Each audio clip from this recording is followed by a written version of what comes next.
वो है सुरंग। ऊदल ने बबूरी वन की ओर खुलने वाली सुरंग के मुख में आग लगा दी। सुरंग में आग तेजी से फैलने लगी।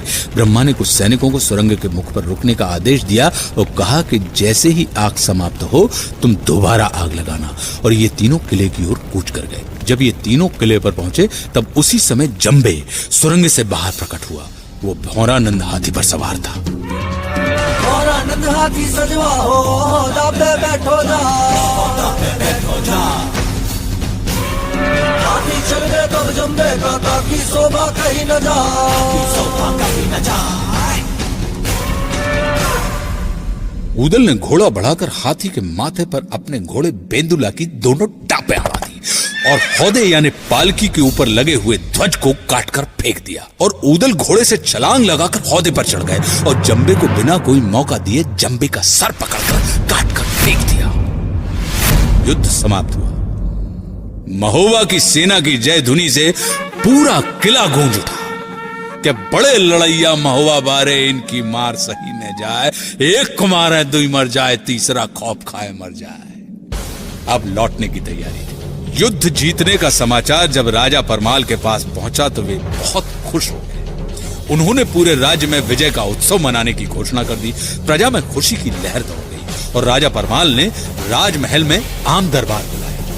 आला, ऊदल, मलखान, ब्रह्मा और ढेबा ने आकर बड़ों के चरण स्पर्श किए। आल्हा ने ससम्मान अपने पिता दक्षराज और अपने चाचा वत्सराज के सर को निकालकर राजा परमाल के सामने रख दिया। ऊदल ने प्रतिज्ञा पूरी की थी। उसने जंबे का सर निकालकर मल्हना के चरणों में रख दिया था और बोला कि बाप का बैरी जो ना मारे, ओ का मांस गीध न खाए, और माता हो गई पूरी प्रतिज्ञा, लिया जंबे का शीस उतार। आला ऊदल और राजा परमाल की जय जयकार के नारे पूरे राज्य में गूंजने लगे। चारों तरफ खुशियां ही खुशियां थी। लेकिन यह कहानी यहीं खत्म नहीं होती, क्योंकि खुशियों की इस बारिश को कभी ना कभी तो थमना ही था।